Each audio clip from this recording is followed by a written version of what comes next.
Lucas, thank you. For more on the Swalwell controversy, let's bring in Congressman Ken Buck. He's a member of the House Judiciary Committee. We heard one of your fellow Republicans in Congress saying that, you know, the Intel Committee is sort of a plum assignment, and that Eric Swalwell got on there very early in his congressional career. In your view, should he be allowed to stay? I don't believe he should at this point. I think it's clear that Leader McCarthy had a briefing from the FBI. Based on that briefing, he has called for Eric Swalwell to step down. Speaker Pelosi also received that briefing and has not made any comments. Eric Swalwell has refused to come clean, refused to discuss his relationship with this Chinese spy.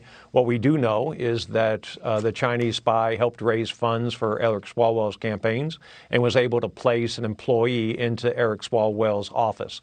I don't think it's important to know, well, it is important to know whether Eric Swalwell divulged classified information.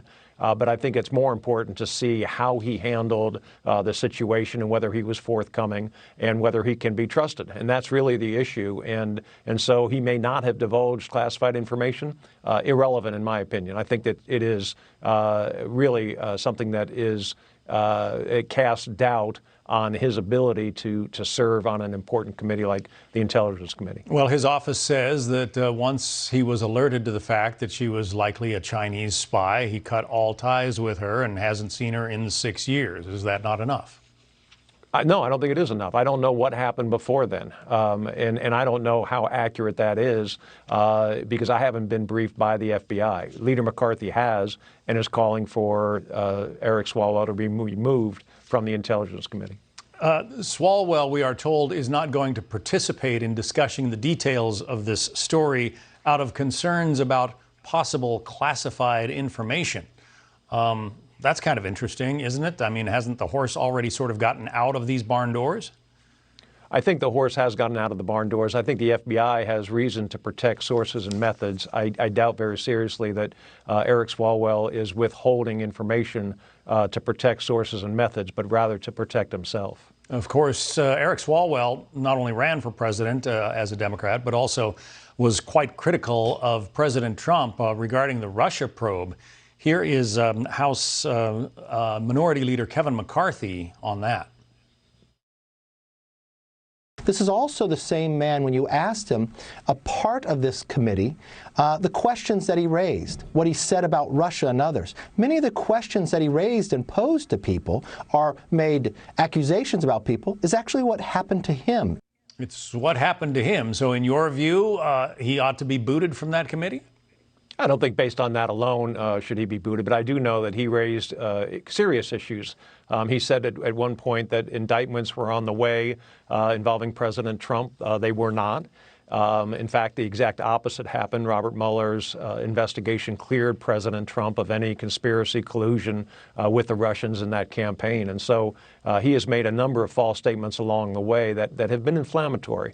And I think that's what Leader McCarthy is referring to. You are one of those on another topic calling for a special counsel to be appointed to investigate the president-elect's son, Hunter Biden. Here is part of an op-ed you wrote in Newsweek along with Senator Tom Cotton. You write, special counsels are allowed under the law to investigate and prosecute matters that would present a conflict of interest for the Department of Justice or in other extraordinary circumstances. The Hunter Biden investigation falls in both categories. Considering that the subject of the investigation is the son of an incoming president, this case provides almost a textbook example. What happens if that advice is not followed, if there is no special counsel appointed? I think a cloud is hanging over the Biden administration for 4 years until he is voted out of office. I think it's very important that the country, Democrats and Republicans, understand what happened and if it was criminal. I think it's really important to conduct an independent investigation. If Hunter Biden is cleared, then we have confidence that he did nothing wrong. If he's not cleared, we have confidence that it wasn't a partisan witch hunt that resulted in charges being filed. And so I think it's something that can't happen within the normal structure, and it's exactly why we have an independent counsel statute and regulations. In the Wall Street Journal, Bill McGurn, who wrote speeches for George W. Bush, takes an opposite tack. He says a special counsel is a bad idea unless the Bidens truly have something to hide, and Hunter insists an objective review will find he handled his affairs legally and appropriately. Keeping the U.S. attorney on would guarantee the objective review. What do you think about that idea, just having the U.S. attorney handle it?